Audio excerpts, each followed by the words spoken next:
do it. We would be honored if you would join us.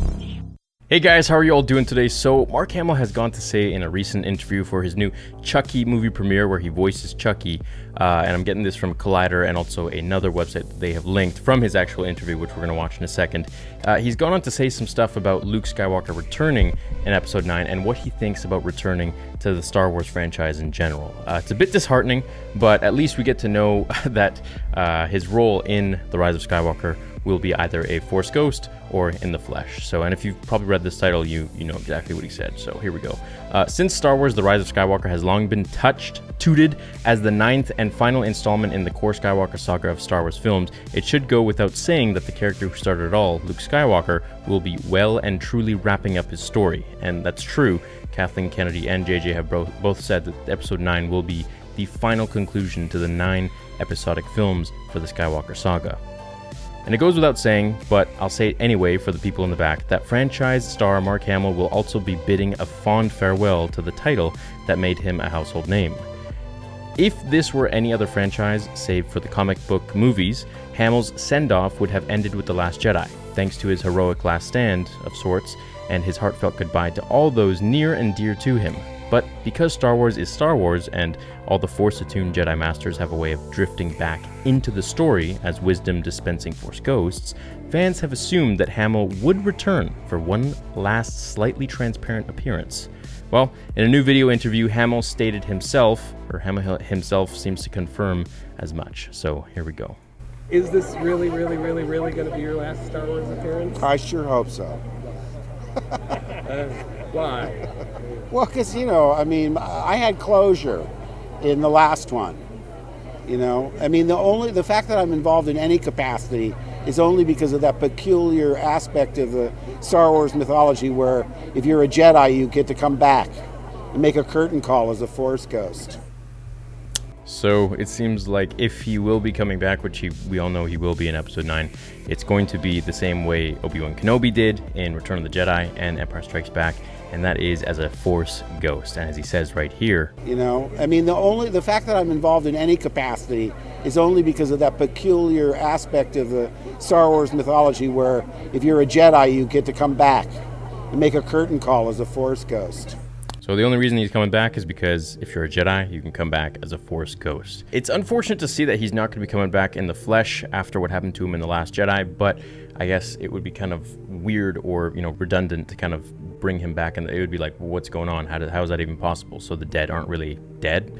But we do know, as we saw in The Last Jedi, that Yoda was able to use Force lightning as a ghost, and he was pretty real. He didn't really have that aura around him in some of the scenes, and he was able to Force push Luke out of the tree, as we saw. So really, what does it mean to be dead in Star Wars now, as the Force ghosts have kind of evolved and become this more powerful entity? It also goes on to say, I'm glad Hamill will get a chance to distance himself from Star Wars and focus on his voice acting career, which, if you guys didn't know, he also plays the Joker for many years in the Batman animated series.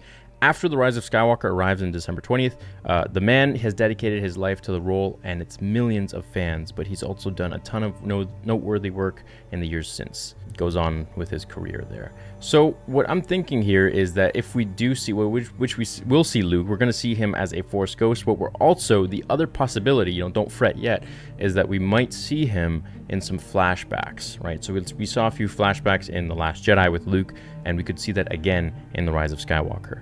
Which time period? I would like to personally see him between Episode 6 and 7, not so much, after 7, but I want to see him, what happened after Return of the Jedi? Where did he go? What did he do? There's a lot of different stories in canon, there's a lot of different stories in Legends, but particularly, I want to see his relationship with Ben Solo. I want to see him training young Ben, and all the little escapades and adventures that they had together, finding these different Jedi and Sith holocrons and relics throughout the galaxy. How did they come into contact with Snoke? Did Luke ever come into contact with Snoke? Is there any other kind of relative information that we have with Darth Vader, him telling Ben about Anakin? Did he ever leave out Vader's story or, just basically talk about his redemption? So that's a lot of the stuff I would like to see if we do get flashbacks. I hope we get flashbacks, because having him as a Force ghost, it just wouldn't feel right. We wanted to see him in full power in Episode 8, and we didn't. We got a very scared and detached Luke. And actually, interestingly enough, in canon, and I'm going to release a video about this, I think next week or so, in canon, actually, Palpatine sort of influenced Luke to go into exile. You know, he put it in his mind because he's like, well, if I can't beat Luke, if I can't kill him, and this was around the time just before the Return of the Jedi, this was like comics that came out. He basically put a Force vision into Luke that like he could just give up. You know, he wouldn't have to deal with the war, the rebellion, the empire, anything. He could just give up, go to an island very far away, a planet very far away, and he wouldn't have to deal with anything to do with the war at all. It would have no impact on him, regardless of who won. So he had that thought in his head, and he mulled it over a little bit, and then he was like, no, that's stupid, I don't want to do that. But then we do see that he did in fact go into exile, you know, self-imposed exile on Ahch-To. So I wonder if maybe, you know, we'll see some battle that he has in his own mind with Palpatine's voice coming into him in sometime before Return of the Jedi. We know they can do a lot of de-aging, so that'd be something cool I'd like to see for sure. So it's unfortunate that he wants to be done with the franchise. I would love to see him return, you know, his own standalone like spin-off film where they de-age him completely. I don't know if they'll do that, but a nerd can dream, right? So I'd like to know what you guys think. How do you think he will be portrayed in The Rise of Skywalker? Will it just be like a curtain call, as he kind of alludes here? That would be really... I hope not. I hope we get to see more of, you know, his raw power and emotion and some of his brilliant acting that he's done. So that's something I want to see. I want to see a lot of flashbacks, and I want to see, you know, a good Force Ghost scene of him, since unfortunately we're going to be getting only Force Ghosts. So let me know what you guys think. Hit like on this video if you enjoyed it. Thanks to Collider for providing this, and to Film, I believe, for sharing this, and AP Entertainment. So hope you guys have an awesome rest of your day, and as always, remember, the Force will be with you.